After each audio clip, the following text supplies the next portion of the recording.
Bonjour les entrepreneurs, aujourd'hui voyons ensemble le mix distribution. La politique de distribution est un élément du marketing mix. Il s'agit de l'ensemble des moyens et opérations qui permettent de rendre un produit accessible au client final à l'endroit qu'il désire et dans un délai convenable. Votre politique de mix distribution englobe le choix des canaux de distribution ainsi que les différentes actions de marketing comme la communication, l'animation ou le merchandising, mais aussi vos actions commerciales destinées aux distributeurs. Il faut que cette politique soit en complète adéquation avec les autres éléments de votre mix marketing.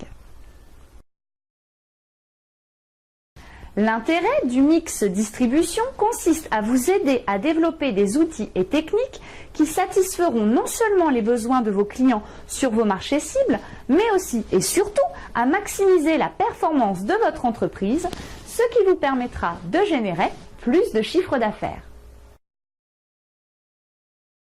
L'activité de distribution nécessite l'accomplissement de plusieurs tâches telles que le transport, le stockage, la promotion, etc.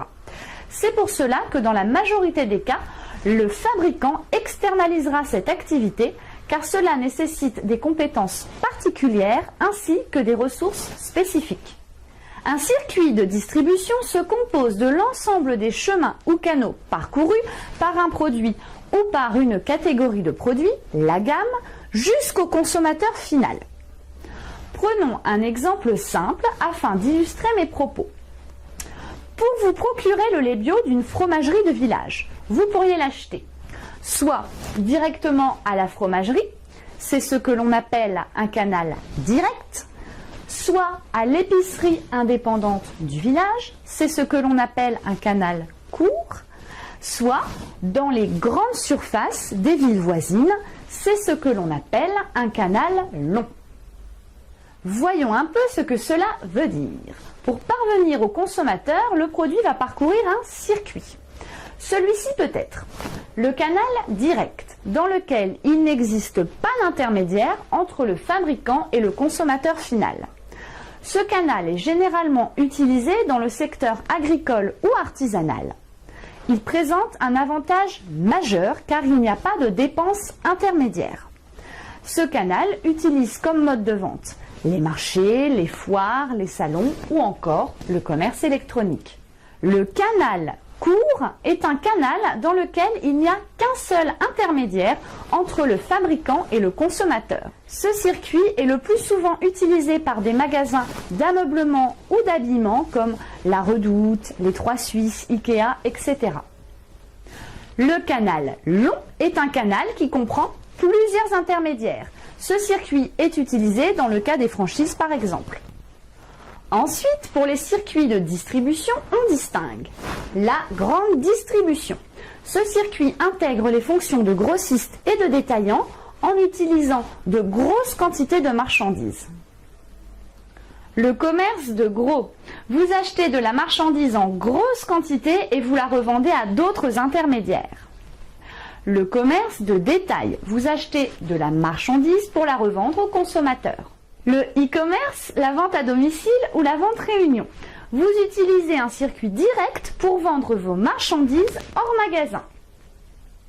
Après avoir choisi votre canal ainsi que votre circuit, à vous maintenant de définir votre stratégie de distribution. Vous avez le choix entre 3 stratégies différentes.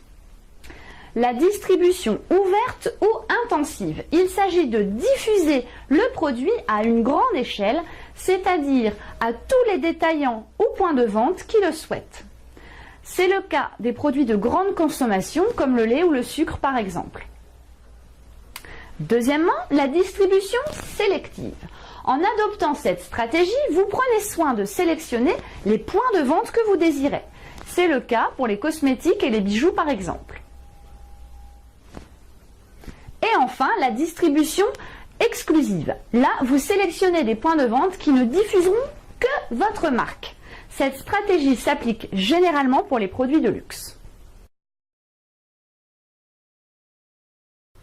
La politique de distribution choisie par votre entreprise impactera sur la mise en œuvre d'une organisation qui doit être efficace afin de faire parvenir vos produits ou services à la clientèle tout en optimisant les ventes. Alors, avant de prendre une telle décision, il est nécessaire d'avoir une bonne connaissance des réseaux de distribution existants et concurrents, des moyens financiers et humains dont dispose l'entreprise et de la typologie et des attentes de la clientèle. Voilà, c'est terminé pour aujourd'hui. N'oubliez pas que cette vidéo est un tuto marketing qui a pour but de vous initier à la démarche marketing et que par conséquent, il n'est pas complet. Donc, comme d'habitude, n'hésitez pas à mettre vos questions sous la vidéo ou à nous contacter directement pour une prestation marketing. À jeudi prochain les entrepreneurs!